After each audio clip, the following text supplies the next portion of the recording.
Massacration teve uma reação negativa, né? De algumas bandas, do pessoal do metal, ou não? Teve. O pessoal não entendeu direito a Não, proposta? eles entenderam perfeitamente a proposta. Então qual foi o problema? O problema... Você não estava concorrendo com eles? Não, até o momento que a Deck Disc chamou a gente pra gravar um disco. Ah, tá. Então, quando a gente começou com o Massacration em 2002, todo mundo achava engraçado. Ah, puta, os caras Pessoal estão do Hermes tirando sarro, Renato, não sei o quê. E aí, cara, um dia a gente foi fazer uma participação no aniversário do João Gordo. O João Gordo tava fazendo aniversário e ele quis chamar o Massacration, porque ele viu na MTV e ele adorou.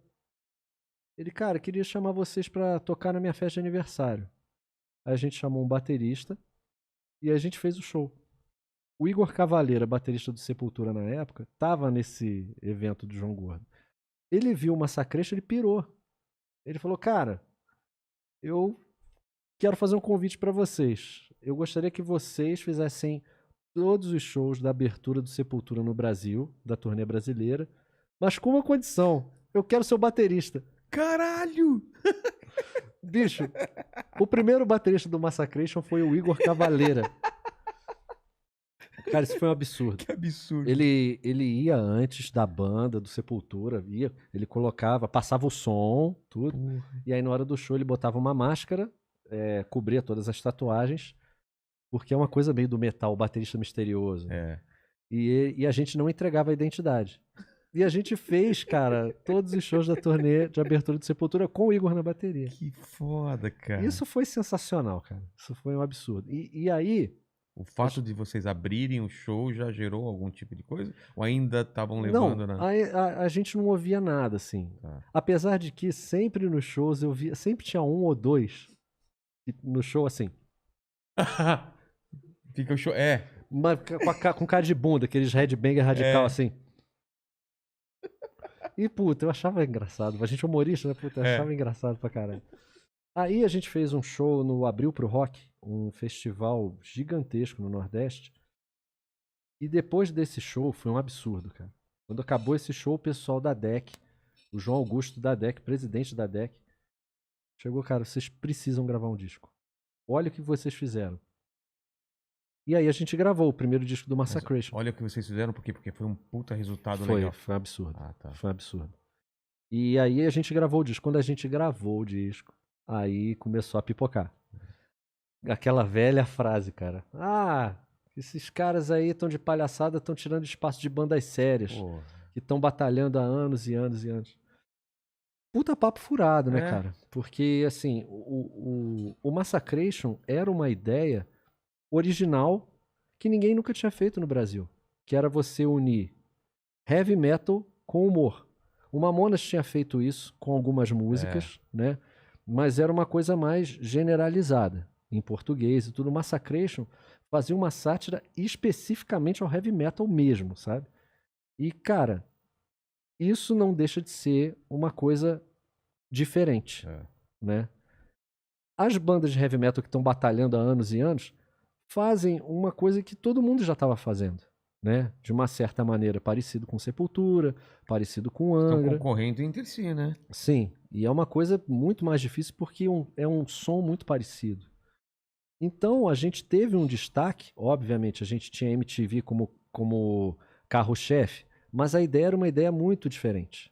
E era engraçado, e é engraçado. Por isso que foi o que virou, né? Então vira um puta discurso furado, sabe? A gente não tá tirando espaço de ninguém. A gente criou o nosso espaço, né? Tanto que na época, a gente tinha o aval do Sepultura e na época do André Matos. O André Matos, vocalista, fez agora, uma semana, fez 2 anos da morte dele. Ele é um ícone do nosso heavy metal. E ele mesmo falou numa matéria, a gente tem que aprender a rir de si próprio. Então, cara, com o aval dos 2 nomes mais gigantes, cara, a gente sempre... Mas isso vale não só pro heavy metal, né? Vale pra tudo, né, pra tudo, exatamente. Então a gente nunca ligou muito pra isso, sabe? E como eu sempre tive uma carreira em paralelo, sempre bem ligado ao metal, eu sempre fui um cara do metal. Eu tenho banda cover de tudo, cara. Já cantei Death, Deep Purple, Black Sabbath, Ing Malmsteen, porra. E aí o pessoal via os mais radicais, não, esse cara faz umas brincadeiras com massacres, mas ele entende de metal, assim. Então, de uma certa forma, passava um pano, né? Sim. E tanto que, pô, eu falo isso com um puto orgulho. Eu, como Bruno Sutter, já fui eleito 3 vezes o melhor vocalista de heavy metal do Brasil, porra. Tá vendo? Isso aí é, cara, Chupa. é muito do caralho. Muito foda, cara. E hoje eu posso dizer que eu vivo de rock, sabe? Eu tenho um programa na Kiss FM diariamente, de segunda a sexta, de 1 às 2 da tarde, onde eu escolho meu próprio repertório. O Evaldo Vasconcelos, o pessoal da Kiss, eles me dão total apoio para escolher o que eu quiser. Então, de uma certa forma, eu tô vivendo meu sonho, porque eu tô vivendo do que eu queria viver lá atrás, que é de música, né? Você ligou os pontos de uma maneira muito estranha, né? Pra dar essa volta e formar essa figura que é o lance de trabalhar com a música, né, cara? Exatamente, cara. Isso é muito louco, cara. Mas o humor sempre permeando, né? Porque o programa que eu faço na Kiss, ele é um programa bem humorado. E aos poucos eu tento fazer eu tento tornar a coisa equilibrada, do humor com a música, sem ser notificado pela delegacia. Isso no trabalho que você faz agora é mais complicado, né? Porque as músicas não vão ter. Porque assim, no caso do disco do Detonator, esse disco do Arraiá do Metal, cara, eu peguei os sucessos de metal, de Arraiá, transformei em metal. E são domínio público já. São domínio público. Então, tranquilo. cara, é uma coisa que pega bem com as crianças e ao mesmo tempo é engraçado. E cara, a voz do Detonator, qualquer coisa que o Detonator canta fica engraçado. Exatamente. Se cantar Tirei o Pau no Gato, fica engraçado.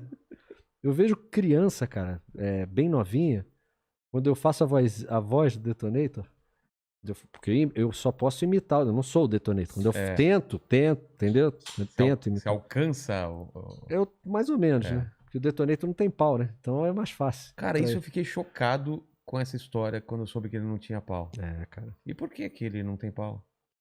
Porque, na verdade, ele segue a linha dos Farinellis, né? Dos eunucos, né? Que, estudando história da música, você percebe que na Idade Média, as músicas elas eram compostas para todos os naipes vocais, só que as mulheres eram proibidas de cantar. Por quê? Porque não, a mulher. Na época época era a Idade Média, é a idade das trevas, né, cara? Exatamente. Tudo era. O ser humano era um ser horrível, né, cara? Então a mulher não podia cantar. E aí, o que acontecia? As crianças, quando estavam entrando para a adolescência, os testículos dessas crianças eram extirpados para que elas não tivessem aquele choque hormonal e a voz ficasse grave. Para não engrossar a voz. Para não engrossar a voz. Então, aí eles se sacrificavam em nome da música. E aí o Detonator, sabendo disso, o Deus Metal virou pro Detonator, explicou.